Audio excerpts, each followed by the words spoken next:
আসসালামু আলাইকুম গাইস, অনেক দিন পরে আজকে একটা কেক বানাইতেছি। এই তো আমার শিল ছিল উপরে, শিলটা ছড়াইতেছি। মানে এখন আর কেক বানাইতেছি না, কতদিন ধরে অনেক কিছু খুঁজতেছি। বললাম যে কেকের সমস্ত ডেকোরেশন করার আইটেমগুলো আইনা তারপর আমি কেকের মানে বানাবো। তো আজকে দেখি কীরকম হইতেছে। সবাই দোয়া করবেন জানি কেকটা সুন্দর হয়। কেকের ঢাকনাটা আমার একটু ছিদ্র, তো এর জন্য আর কি উপর দিয়ে কিছু কাপড় দিয়ে দিছি।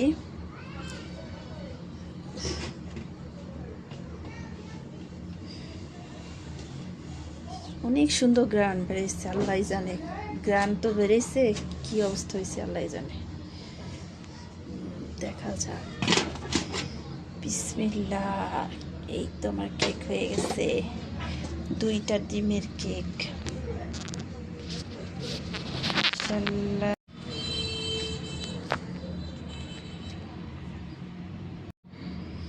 এই তো 2টা ডিমের কেক।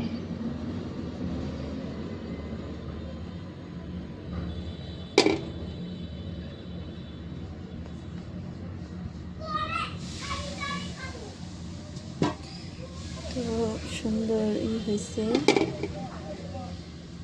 গরম, হাত দেওয়া যাইতেছে না।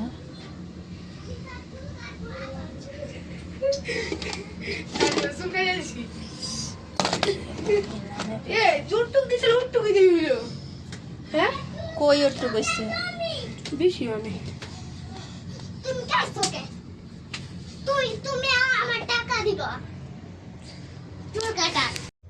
কেকের মলটা অনেক বড়, তো তার জন্য 2 ডিম দিয়ে বানাইছি। মানে ছড়িয়ে গেছে, তো কাউসার বুঝতে পারে না, এর জন্য বলতেছে এইটুকু।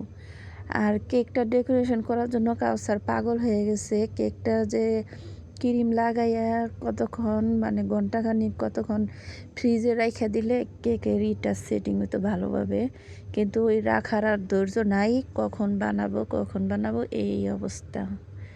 তো এক ম্যাম আইসা দেখতেছে কীরকম হইতেছে কাউসারের ম্যাম আইসা। তো ম্যাম বলতেছে জাস্টিসের আম্মু আসছে জাস্টিসরে খুঁজতে। তো আইসা দেখতেছে এরকম করতেছি, তো বলতেছে আপনার ধৈর্য কত। আমি বলছি কিচ্ছু করার নাই, ছেলে মেয়েদের স্বাদ আহ্লাদ পূরণ করার জন্য করার লাগে, আবার নিজেরও একটু করে করে শিখা। এই যে কেকের ইটা ফিনিশিং হইতেছে না, একটু ফ্রিজে রেখে দিলে কেকের ইটা সুন্দর হইতো। আর আমরা ব্রেকিং বোর্ডটা কিনা হইতেছে না, টাঙ্কেবল কিনছি। বোর্ডটা কিনলে কেক ডেকোরেশনটা একদম সুন্দর হইতো।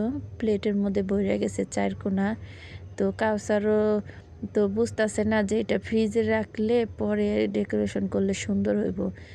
এই যে বারবার করে কিংবা হয়ে যায়, তো কিছু করার নাইকা। আর ফ্রিজে রাখারও ধৈর্য নাইকে, রাত হয়ে গেছে, কাটা লাগবো ছোটো দিন। আমি বিকালবেলা কেকটা চুলাই দিছি, সন্ধ্যার আজানে আধা ঘন্টা আগে দিছি, মাগরিবের নামাজ পড়া নামানো হয়েছে। তো কেকটার বানানোটাই দেরি হয়ে গেছে। এখন ডেকোরেশন করতে গেলে খুব কষ্ট, এরকম ভুল কেউ আর করবেন না কখনো আমার মতন। কেকটা বানাইয়া ক্রিম লাগিয়ে অনেকক্ষণ ফ্রিজে রেখে দিবেন, রেখে দিলে মানে ক্রিমটা ভালোভাবে সেট হইব। এরকম করেই দিলে আর কি থাকবো না, আমার টেবিলের অবস্থা খারাপ। তো এর মধ্যেই এইভাবেই কাউসার কেকটা ডেকোরেশন করতেছে। কাউসার করলো একটু, আমি করলাম একটু। তো ওর ইচ্ছা, ওই মোবাইলে দেখে ওই নিজ হাতে কেক ডেকোরেশন করব, কেক সাজাইবো, ফুল বানাইবো। তো আমি একটু করতেছিলাম, কাউসারে ডাক দিই নাই, তো এনে চেতাচেতি করতেছে আমি বানাবো। তো বললাম বানাও, সমস্যা কি। মা আর ছেলে মিলাই বানাই, পরে ওই আবার কেকটা করতেছিল। এদিক দিয়ে ভাই বোনেদের মারামারি শুরু হয়ে গেছে। নাজিফা, ইয়ামুনি, কাউসার 3জনই মারামারি করে। মানে কাউসার শুধু নাজিফারে মানে চেতাইব।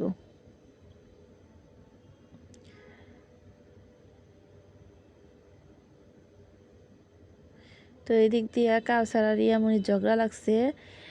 তো ম্যামের সামনে ইয়ামুনি একটু মার লাগাইছে, কাউসারের একটা থাপ্পড় দিছে পিঠের মধ্যে। রাগ কইরা কাউসারের সময় ওর ম্যাম আসছিল, কিছু বলে নাই। যেই ম্যাম গেছে গা, কাউসার ইয়ামুনিরে গলা টিপ দিয়ে ধরছে। সেই মারামারি দুইজনের আমি থামাইতে পারি না।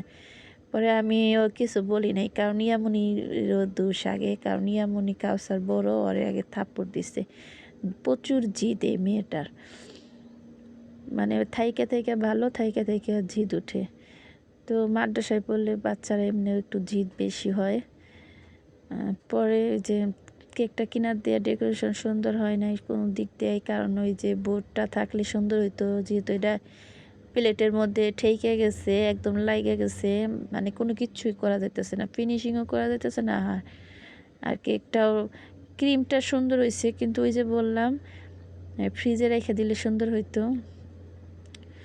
তো ইয়ামুনি কাউসার ভয়ের ঠেলা, ইয়ামুনির রাগ দেখলে কাউসার আমরা সবাই ভয় পাই। ইয়ামুনি রাগ উঠছে, ইয়ামুনি অনেক দাঁড়িয়ে রয়েছে দরজার জায়গায়, কাউসারে চাকু দিয়ে পার দিব। চাকু তো খুঁজা পায় না, ছোট্ট একটা কেসি নিছে। তো কাউসার ভয়ের ঠেলায় দরজা আর এক রুমে যেন দরজা আটকে বৈশা রয়েছে। বৈশা থেকে ওর হাতে মোবাইল ছিল, ওই আবার ওর বাবারে ফোন দিতেছে। আমি কেক ডেকোরেশন করার এটা আমি ভুলে যেতেছিলাম বারবার, কীরকম জানি হইতেছে। এদিক দিয়ে পোলাপানের অত্যাচার আমার মাথা ঠিক নেই।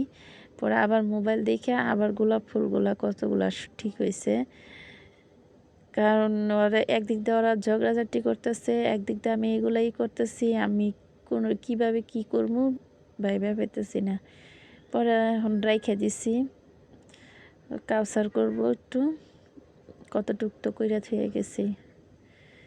তো ওর বাবারে ফোন দিছে, ওর বাবা আবার আইসে।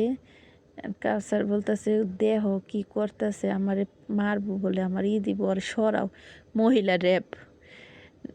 ইয়ামুনির কথা বলতেছি, ইয়ামুনি নাকি মহিলা র্যাব। তো আর বাবা ওরে বুঝে শুনে রেখে গেছে, মোবাইল দিল যে মোবাইল খেলো গা পয়সা। আমি যে কোনো জিনিস মানুষে ভিডিও করে সুন্দরভাবে কথা বলে, ভয়েস বলে, ওগুলা দেয়, কিন্তু আমি ভিডিও করার সময় কথা বললে ওগুলা দিতে পারি না। কারণ আমি যদি কথা বলি, অন্যদিকে পোলাপানের ঝগড়া শুরু হয়ে জায়গা, চেঁচাচেঁচি শুরু হয়ে জায়গায়, মানে কথাবার্তা অন্যরকম হয়ে জায়গা, এর জন্য আর দিই না। পরে আমি একটু রেকর্ড মানে ভয়েস দিই। এই যে ওর বাবা এসে সামাল দিল। হ্যাপি নিউ ইয়ার উপলক্ষে ইয়ামুনি কেক বানাইতে বললো, আর ইয়ামুনি বলতেছে যে 11:55 ওরে ডাক দিতে, ওই এতক্ষণ জায়গা থাকবো, ঘুমাইতে বলতাছি, ঘুমাইবো না, আমি হ্যাপি নিউ ইয়ার দেখবো কীভাবে 2024 সাল উঠে, কীভাবে কীভাবে তারিখ পাল্টায়, হ্যাপি নিউ ইয়ার উঠে। আমি বলছি হ্যাপি নিউ ইয়ার লেখা উঠবো না, মেসেজ আসে মোবাইলে। তো এই জায়গা ছিল, আমি আবার বইলা ঘুমাইতে গেছি, পরে ঘুমাইছি, আর যে আমি তোর উঠে দিব। পরে 11:55 আমি এই যে ইয়ামুনিরে ডাকতাছি, ইয়ামুনি আর উঠে না, উঠে না।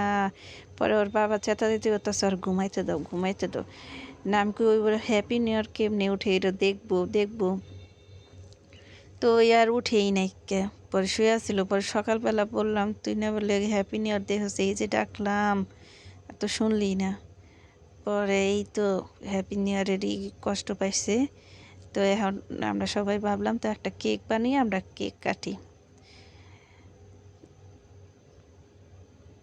তো এই যে কাউসার জেলখানা থেকে সুইটে আইছে, সুইটে এনে এই যে এখন ওই কেক ডেকোরেশন করতেছে, এরকম ডেকোরেশন করতেছে, শৈলও বরে ফেলাইছে। ও ভাবতাছে কি দেওয়া যায়, কি দেওয়া যায়, তাই আতিলা বাতিলা ফুল দিতেছে এই জায়গায় সেই জায়গায়। তো করুক, নিজে ঘরের মধ্যেই তো কইরা কইরা শিখুক, এমন না যে এটা আমি দোকানে পাঠাবো। তো সবাই কমেন্টের মাধ্যমে, যদি ভালো লাগে কারোর, কমেন্টের মাধ্যমে বলবেন যে কেকের ডেকোরেশনটা কেমন হয়েছে। কাউসার আর কাউসারের মামুনি, যেহেতু আমরা একটা ঝগড়ার মধ্যে ছিলাম, সুন্দরভাবে ডেকোরেশন করতে পারি নাই, মা ছেলে মিলে যা পারছি তাই করছি। তো আমি কেক বানানোর সমস্ত কিছু কিনে নিই, সুন্দর করে কেক বানাইয়া দোয়া করবেন আমি যেন সুন্দর করে কেক বানাইতে পারি। কেক বানিয়ে পরে আপনাদের সারপ্রাইজ দেব, তখন বললেন কেমন হয়েছে। এখন একটু ঘরের ভিতর যেহেতু সব জিনিস নাই, যেমন প্লেটে নিছি, প্লেটে কীরকম লাগে গেছে। সুন্দর করে একটা বোর্ডের মধ্যে নিলে সুন্দর হইতো। তো এই যে ইয়ামুনের বলতেছি আসো কেক কাটো, কেক কাটবো না। তো নাজিফা আর নাজিফার ভাই কাউসার মোল্লা দুইজনে কেক কাটবো। যেরকম করে দুইজনে ছুরি নিয়ে কারাকারি। নাজিফা কইতেছে আমার হাতে দাও একা, কাউসার কইতেছে না আমি একা কাটবো। তা আমি কইতেছি দুইজনে দুইরা কাট, না কাউসার নাজিফারে ধরতে দেয় না। তো এই কেকটা আমি বিকালে বানাইতেছিলাম, জিমকে নাজিফা দেখছি। নাজিফা তো ঘরে যাইবই না, মনে করছে এই কেক আমরা কাইটে ফেলামু, খেয়ে ফেলামু, তো ওই একা একা আর যাইব না। এরকম কেক কাটা কেউ কোনদিন দেখছেন? কেক এরকম করে কাটে? কেক কাটবো কোনা কইরা কেক কাটতেছে কীরকম, যে যার যেটা মন চায় সেইটাই করে, পোলাপানে কথা আর শুনে না। কেকটা এরকম দেখলে কী হবো, কেকটা কিন্তু খাইতে খুব টেস্ট হয়েছে, মজা হয়েছে। এই যে বললাম কেকটা সেট হয় নাই, ভালোভাবেই এসে নাজিফারে কাইটা দিব, কাটতে যার যার মতন একা কাটবো, মাতবর কি এক একজনে। এই যে ওরটা ওই কাটবো একা।